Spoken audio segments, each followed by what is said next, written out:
Everyone, welcome back to my channel. तो आज आप लोगों ने मेरा वीडियो देखा होगा। कल हुआ था जो मैंने ऑनियर किया था, उसमें मैंने बायो के 2 चैप्टर्स किए हैं। तीसरे चैप्टर जो है इम्प्रूवमेंट ऑन फूड रिसोर्स, वो मैं ऑनियर करूंगा कल परसों में। और तो अभी हम फटाफट से देख लेते हैं हमारे इंपॉर्टेंट क्वेश्चंस जो हैं जिन बच्चों का कल परसों में है पेपर। मेरा भी पेपर कल है, तो चलिए एक बढ़िया सा रिविजन करते हैं। बहुत ज़्यादा पूछे जाने वाले क्वेश्चंस जो होते हैं वो होते हैं डिफरेंसेस हुए, ग्राफ्स हुए, और क्या वो आपके सेल की डायग्राम वगैरह, है ना। तो ये सब पूछ जाने वाले होते हैं और शॉर्ट आंसर क्वेश्चंस होते हैं, है ना। कुछ बहुत इंपॉर्टेंट पॉइंट होते हैं कि इनके बारे में डिफ्रेंशिएट कीजिए। तो मैं आपको कुछ ऐसे डिफ्रेंशिएट, आपने हमारे पूरे साइंस में डिफ्रेंशिएशन वाले कुछ क्वेश्चंस दिखाऊंगा जो कि आपके एग्जाम में पक्का उनमें से 5-6 तो फंसने ही फंसने हैं। तो आई थिंक 20 क्वेश्चंस है, ठीक है। तो चलिए शुरू करते हैं। पहला है हमारा क्वेश्चन होमोजेनस एंड हेटेरोजेनस में, ठीक है। तो होमोजेनस में हमारा क्या होता है, कंपोजिशन यूनिफॉर्म है। मतलब कि अगर मेरे पास एक बीकर है, बीकर इसमें नहीं हम सॉल्यूशन मिलाते, एक बीकर है, उस बीकर में मैंने डाला है पानी और चीनी। तो अगर मैं पानी और चीनी डालूंगा तो जैसे कि अभी मैं आपको कहाँ शो करूँ, मैं यहाँ पे आपको शो करता हूँ, ठीक है। तो अगर यहाँ पे मेरे पास एक बीकर है, बीकर टेढ़ा हो गया, कुछ भी है, मैं एक ऐसे लेता हूँ, सर्कल बना लेता हूँ, ठीक है। अब मेरे पास ये मॉलिक्यूल्स है, ये सब वाटर मॉलिक्यूल्स है, ठीक है। अब मैंने इसमें क्या, मैंने चीनी मिलाई तो चीनी जो होगी उसके मॉलिक्यूल्स डिसॉल्व कैसे होते हैं, वो वाटर के मॉलिक्यूल्स के बीच में अटैच हो जाएंगे, यानी कि जैसे कि यहाँ पे आ गए, है ना। तो क्या हुआ, ये डिसॉल्व हो गए, अभी दिखेगी नहीं, क्यों? क्योंकि ये मॉलिक्यूल्स के बीच में इंसर्ट हो गई है, ठीक है। तो इसलिए मैं कहता हूँ कंपोजिशन यूनिफॉर्म है, मतलब कि जैसे कि 2 मॉलिक्यूल के बीच में एक शुगर का मॉलिक्यूल होगा, 2 वाटर के बीच में, है ना। और नॉन यूनिफॉर्म का मतलब है कि कहीं भी आपको कुछ भी मिल सकता है, मतलब कहीं आपको बहुत सारा पानी मिल सकता है, कहीं आपको बहुत सारा, अब जैसे सैंड है तो सैंड आपका एक जगह इकट्ठी हो जाएगी, है ना। तो कंपोजिशन यूनिफॉर्म नहीं होता। कंपोजिशन मतलब उस जो आपका सॉल्यूशन है उसका क्या टाइप है ना, मतलब उसके अंदर क्या क्या है ना। सॉल्यूट एंड सॉल्वेंट मैंने जैसे कि वो बताया होगा। अच्छा, इसका केमिस्ट्री का भी जाना है तो मैं उसको आपको बताऊंगा, ठीक है। सॉल्वेंट जो होता है वो जो ज्यादा क्वांटिटी में होता है, जिसमें सॉल्यूट डिसॉल्व हो रहा होता है ना, उसे कहते हैं सॉल्वेंट। और जो चीज डिसॉल्व हो रही होती है उसे कहते हैं सॉल्यूट। सॉल्वेंट हमारा पानी हुआ और सॉल्यूट हमारा शुगर हुआ, ठीक है। तो एक क्विक रिवीजन था ये, ठीक है। तो होमोजेनस सिंगल फेस होता है, हेटेरोजेनस 2 या फिर मोर फेसेस में होता है। होमोजेनस जो होता है वो कंपोनेंट उसमें जो होते हैं वो विजिबल नहीं होते, जैसे मैंने बताया शुगर में अगर डालूंगा तो वो विजिबल नहीं होगा, है ना। और हेटेरोजेनस में जो कंपोनेंट होते हैं वो विजिबल होते हैं, है ना। मैं अगर सैंड डालता हूँ, या फिर अभी होली का टाइम है, तो इसी में happy Holi to all of you. तो अभी होली के टाइम में अगर मैं रंग डालूं पानी में तो मुझे कलर दिख रहा है ना, इट मीन्स वो हेटेरोजेनस है। क्यों? मुझे वो कलर दिख रहा है, वो डिसॉल्व नहीं हुआ है, उसने कलर इंफ्यूज किए हुए हैं, वो डिसॉल्व नहीं हुआ है कंप्लीटली, है ना। तो वो टाइडल इफेक्ट में अभी जैसे कि बताऊंगा अभी केमिस्ट्री के आने वाले वीडियो में टाइडल इफेक्ट के बारे में। तो उसमें कंपोनेंट विजिबल होते हैं और इसमें कंपोनेंट विजिबल नहीं होते क्योंकि डिसॉल्व हो चुका है, ठीक है। अब हम बढ़ते हैं हमारे नेक्स्ट, आप पेपर्स को ध्यान से देख लीजिए, ठीक है। एक स्क्रीनशॉट ले लीजिए। अब हम लोग नेक्स्ट क्वेश्चन लेंगे हमारा मिटोसिस एंड मियोसिस का। तो चलिए शुरू करते हैं। Okay, mitosis and meiosis. तो माइटोसिस में हमारा आता है 1 सेल डिवीजन, यानी कि एक ही सेल डिवाइड हो रहा है। मियोसिस में आता है हमारा 2 सेल डिवीजन, ठीक है। मिटोसिस में हमारा आता है प्रोड्यूसेस 2 डॉटर सेल्स, मतलब 1 से 2 आ रहे हैं, ठीक है। और मियोसिस में होता है हमारा प्रोड्यूसेस 4 डॉटर सेल्स। यहाँ पे हमारे क्रोमोसोम के नंबर जो होते हैं सेम होते हैं मिटोसिस में, और मियोसिस में क्रोमोसोम के नंबर हाफ हो जाते हैं। मतलब कि अगर किसी सेल के पास क्रोमोसोम 4 हैं तो वो 4 ही अपनी दोनों डॉटर्स को देगा, 4-4, ठीक है।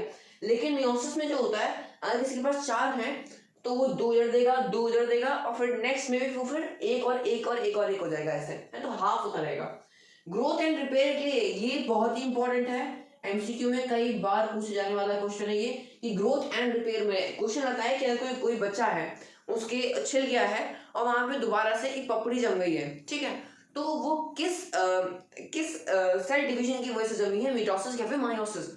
तो उसमें आपको मिटोसिस लिखना है क्योंकि वो ग्रोथ एंड रिपेयर के लिए होता है, और मियोसिस जो होता है वो सेक्स सेल्स यानी कि गैमीट फॉर्मेशन के लिए होता है, ठीक है। इसका भी आप स्क्रीनशॉट ले सकते हैं, ठीक है। आई होप आपने ले लिया होगा। अब हम इसके बाद चलते हैं simple tissues and permanent tissues पे। Okay, simple tissues and permanent tissues. तो सिंपल टिश्यूज में बहुत ज्यादा कुछ कॉम्प्लेक्स नहीं है।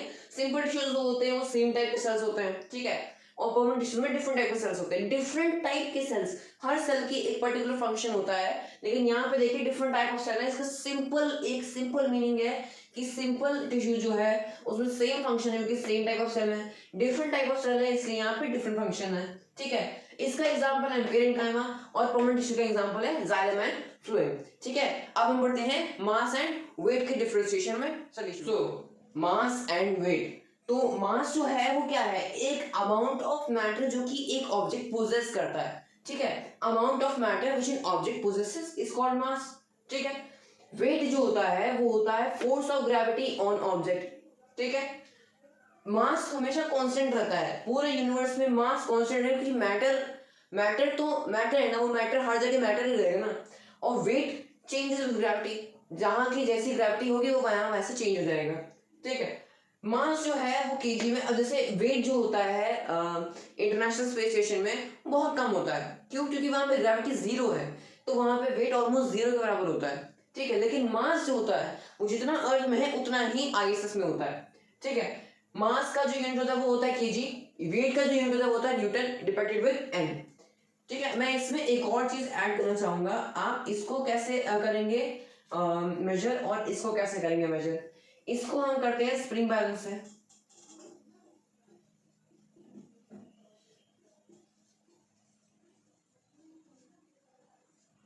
ठीक है। और इस ये जो होगा ये नॉर्मल बैलेंस जो आपके वेइंग मशीन होते हैं,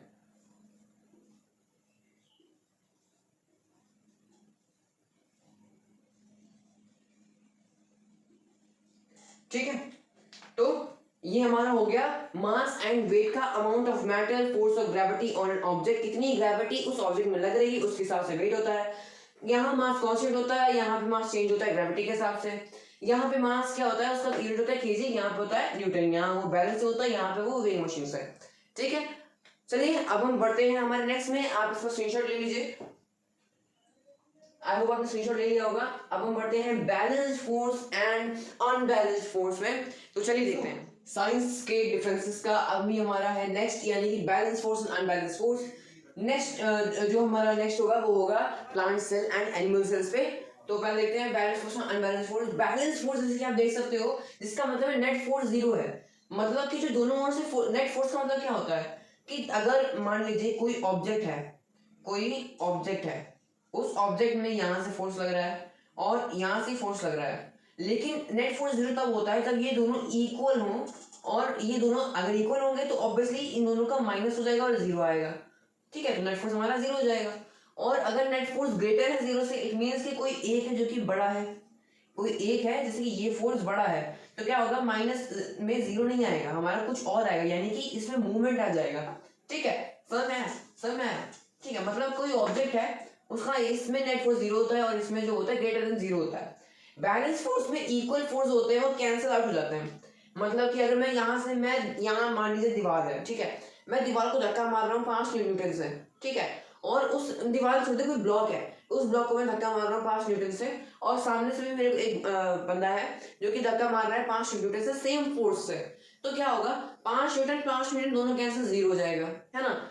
लेकिन अगर यहीं पे अनइक्वल फोर्सेस कॉजेस मोशन, अगर मैं दम दिखाऊं अपनी, मैं 10 न्यूटन मार रहा हूँ, सामने वाला भी 5 न्यूटन ही मार रहा है, तो 10 न्यूटन में अगर मैं 5 न्यूटन हटा दूं तो कितना आएगा, 5 न्यूटन, यानी कि मैं 5 न्यूटन के फोर्स से उसको धक्का दे रहा हूँ in the direction of the motion, ठीक है।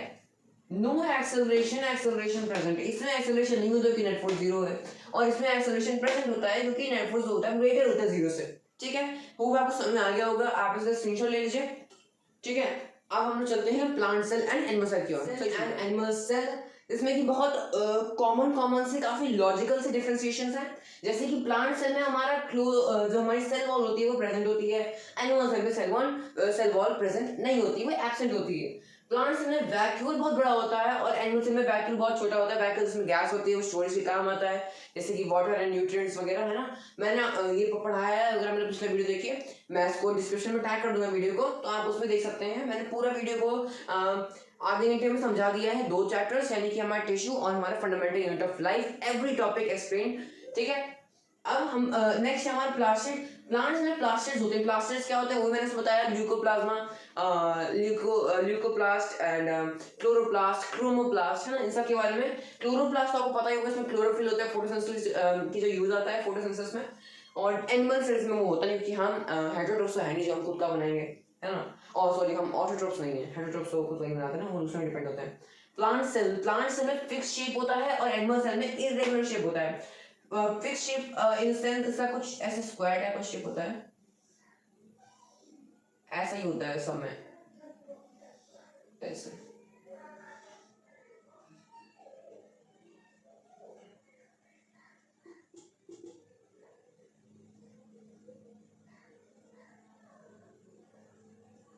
है ना। और इसमें क्या होता है, इसमें कैसा भी शेप हो सकता है, स्पिंडल शेप हो सकता है ना, ऐसा हो सकता है, न्यूरॉन जैसे कि मैंने बनाया है वीडियो में, कैसा भी हो सकता है उसमें शेप, ठीक है, ठीक है ना। इसमें कैसा शेप हो सकता है, इरेगुलर शेप हो सकता है, ठीक है। आप इसका अब एक स्क्रीनशॉट ले लीजिए। इरेगुलरिटीज होती है वो एनिमल सेल में बहुत ज्यादा होती हैं, है ना। एक क्विक रिवीजन, सेल वॉल इसमें बड़ी होती है, इसमें सेल वॉल नहीं होती, इसमें वैक्यूल बहुत बड़ा, तो इसमें वैक्यूल छोटे छोटे होते हैं, इसमें प्लास्टिड्स होते हैं, इसमें प्लास्टिड एब्सेंट होते हैं, इसमें फिक्स शेप होता है, इसमें इरेगुलर शेप होता है, ठीक है। 4 मार्क्स पक्के आपके, अगर ऐसा क्वेश्चन आता है तो जरूर फोड़ के आएगा, आप इसका स्क्रीनशॉट ले लीजिए, ठीक है। आई होप आपने स्क्रीनशॉट ले लिया होगा। करते हैं meristematic tissues and permanent tissues की, ठीक है। तो चलिए बात करते हैं। तो meristematic tissues and permanent tissues. Meristematic tissues जो होते हैं वो स्मॉल सेल्स होते हैं अगर साइज की बात करें, और टाइप उनका सेम ही होता है। और परमानेंट टिश्यूज जो होते हैं वो बड़े सेल होते हैं, लेकिन उनका डिफरेंट टाइप्स के होते हैं वो सेल्स, ठीक है। मेरिस्टेमेटिक टिश्यूज जो होते हैं उनका जो फंक्शन सेम होता है, और परमानेंट टिश्यूज जो होते हैं उनका डिफरेंट फंक्शन होते हैं, ठीक है। जैसे कि मेरिस्टेमेटिक टिश्यूज में एपिकल जो होता है उसका एक ही काम है कि हमें टॉप को ग्रोथ देनी है ना, डिवाइड होके। और परमानेंट टिश्यू में क्या है, जैसे मेरे पास जाइलम है तो उनका हर का डिफरेंट डिफरेंट है। फ्लोएम है तो उसमें कुछ हार्डनेस के लिए है, कुछ फ्लो के लिए हैं, सीव ट्यूब्स हैं जो कि छन्नी टाइप होती हैं, है ना, सबके अलग अलग फंक्शंस हैं। मेरिस्टेमेटिक में कंटिन्यूस ग्रोथ होती है और परमानेंट में वन टाइम ग्रोथ होती है। मतलब मेरिस्टेमेटिक जो होते हैं बढ़ते रहते हैं अनटिल एंड अनलेस आपकी फुल ग्रोथ नहीं हो जाती, एक्सेप्शन फुल ग्रोथ। अब पेड़ पूरा बड़ा हो चुका है तो अब वो और थोड़ी ना होगा बड़ा, तो जैसे ही फुल ग्रोथ हो जाएगी वो वहीं पे रुक जाएगी, और ये वन टाइम ग्रोथ होती है। अगर जाइलम बन गया तो अब क्या होगा, वो उसी में डुप्लीकेट होता जाएगा, है ना, वो और डिवीजन या मल्टीप्लाई नहीं होता है वो, ठीक है। अब इसकी एग्जांपल है एपिकल, और इसका एग्जांपल है जाइलम, ठीक है। अब नेक्स्ट अभी आप इसका वो देख लीजिए, स्क्रीनशॉट ले लीजिए इसका।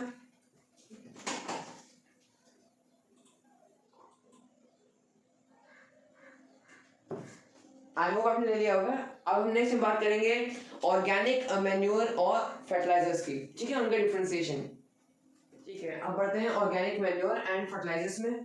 तो स्टार्टिंग में हमें ये पता चलता है कि ऑर्गेनिक मैन्योर जो होते हैं वो स्लो होते हैं, और फर्टिलाइजर्स जो होते हैं वो फास्ट होते हैं, है ना। ऑर्गेनिक मैन्योर को हम फार्म में या फिर जो आपकी फार्मिंग साइट है जहाँ पे हम खेती कर रहे हैं वहाँ पे बनाया जा सकता है, और फर्टिलाइजर्स होती है वो सिर्फ फैक्ट्री से बनती है ना। और ये नेचुरल होते हैं, इनका डेवलपमेंट नेचुरल होता है, और इनका डेवलपमेंट आर्टिफिशियल होता है लैब में, लैबोरेटरीज में। और ऑर्गेनिक मैन्योर जो होता है उसको ऐसे 7 दिन लगते हैं फार्म में उसको फुल्ली डिकम्पोज होने में। जो फर्टिलाइजर्स होते हैं वो प्रिपेयर किए जाते हैं कुछ ही मिनटों में लैब में, है ना। और ऑर्गेनिक मैन्योर जो होते हैं उनको अगर आप एक्सेस डालोगे तो सॉइल की फर्टिलिटी ही बढ़ेगी, कोई हार्म नहीं पहुंचेगा। लेकिन फर्टिलाइजर्स जो होते हैं वो उनका एक्सेस जो है वो इन्वायरमेंट को हार्म कर सकता है। ऑर्गेनिक मैन्योर का एग्जांपल है कंपोस्ट, वर्मी कंपोस्ट, और लेके आई तो ज्यादा मार्क्स मिल सकते हैं। फर्टिलाइजर का एक है एग्जांपल, वो है यूरिया, ठीक है। ओके, आप इसका एक स्क्रीनशॉट ले लीजिए, ऊपर ले लिया होगा। अब हम बात करते हैं बोन एंड कार्टिलेज की डिफरेंशिएशन की। ठीक है, चलिए शुरू करते हैं। Bones and cartilage. बोन जो होता है वो एक हार्ड मैट्रिक्स होता है और कार्टिलेज जो होता है वो एक फ्लेक्सिबल फिलर होता है। वो फिलर का काम करता है, जैसे कि हमारी नेजल कैविटी होती है, तो यहाँ पे क्या होता है, यहाँ पे ये पूरा कार्टिलेज से बना होता है। ये है तो बोन, लेकिन आप देख रहे होंगे स्क्विशी सी फ्लेक्सिबल होती है ना। एंड से हमारे ईयरलोब्स में भी होती है, ये जो ईयरलोब्स होते हैं, है ना। और कैल्शियम सॉल्ट जो होते हैं वो बोन प्रेजेंट होते हैं, लेकिन कार्टिलेज में नहीं होते। एंड दैट्स व्हाई जो कार्टिलेज होता है वो फ्लेक्सिबल होता है, फिलर का काम करता है, और जो बोन होता है वो हार्ड होता है, क्योंकि उसमें कैल्शियम सॉल्ट होते हैं। और बोन इस बोन स्केलेटन होता है, ठीक है। स्केलेटन यानी कि स्केलेटन जो आपके हार्ड मैट्रिक्स जो है आपका, वही स्केलेटन है जो कि सपोर्ट करता है बॉडी को। और कार्टिलेज जो है वो आपके नोज एंड ईयर लोब्स में होता है, नोज एंड ईयर लोब्स, ठीक है। लोब्स इनको कहते हैं, ओके, ठीक है। अब हम इसका स्क्रीनशॉट ले लीजिए। अब हम बढ़ते हैं नेक्स्ट में, यानी कि टेंडन एंड लिगामेंट। तो टेंडन एंड लिगामेंट में बढ़ते हैं, वो आपने स्क्रीनशॉट ले लिया होगा, आई थिंक आपको सब समझ में आ रहा होगा, ठीक है। तो चलिए बढ़ते हैं टेंडन एंड लिगामेंट में। ओके, तो ये तो काफी छोटा है टेंडन एंड लिगामेंट का। टेंडन जो होता है वो कनेक्ट करता है मसल को बोन से, और लिगामेंट जो होता है वो कनेक्ट करता है बोन को बोन से। अब देखिए, ये इलास्टिक कम होता है, ये हार्ड होता है। क्यों? क्योंकि हमें मसल टू बोन में कोई जॉइंट नहीं है जो हमें मूव करना हो, है ना। और लिगामेंट में क्या है, बोन टू बोन होता है, इसका इलास्टिक होना पड़ता है। अब जैसे कि हैंड्स होते हैं, है ना, हैंड्स हुए, हमारी नेक हुई, तो यहाँ जो बोन्स हैं, फिंगर्स हुई, तो फिंगर्स में बोन टू बोन कनेक्शन के लिए हमारा लिगामेंट आता है। तो यहाँ पे लिगामेंट्स होते हैं, सब यहाँ लिगामेंट होता है, जितने भी जॉइंट्स हैं लिगामेंट होता है, जहाँ बोन टू बोन जॉइन हो रहा हो। लेकिन जहाँ मसल टू बोन हो रहा है, जैसे कि यहाँ पे मेरे मसल्स जो है वो बोन से जुड़े हुए हैं, लेकिन मुझे इनका कोई मूवमेंट का जरूरत नहीं है ना। वो एक्सरसाइज से होता है जो आपका मूवमेंट आता है, तो उसमें क्या होता है, हम इसको ज्यादा इलास्टिक करते हैं एक्सरसाइज में, जिसकी वजह से नहीं जो ट्राइसेप्स एंड बाइसेप्स होते हैं वो बनते हैं। तो वो कब होता है, जब टेंडन जो होता है उसमें थोड़ा इलास्टिक करें तब, है ना। बस वैसे वो होते हैं स्ट्रॉन्ग, वो लेस इलास्टिक होते हैं, और ये मोर इलास्टिक होते हैं, ये बोन टू बोन होते हैं, ये मसल टू बोन होते हैं। आप इसको ऐसे ही याद कर सकते हैं, TMB, ठीक है, और LBB, ठीक है। तो TMB और LBB, तो T tendon, muscle bone, ligament bone to bone, ठीक है। अब हम बढ़ते हैं 2 मार्क्स 3 मार्क्स वाले क्वेश्चंस की ओर, फिर हम जाके बढ़ेंगे 5 मार्क्स वाले क्वेश्चंस की ओर, इंपॉर्टेंट क्वेश्चंस की ओर। डिफरेंशिएशन यही खत्म करते हैं। मिलता हूं आपको नेक्स्ट वीडियो में, इसमें मेरे 2 to 3 मार्क्स वाले क्वेश्चंस होंगे। तब तक के लिए bye bye from Abhinav concept classes 6, where we build basics to brilliance. Thank you.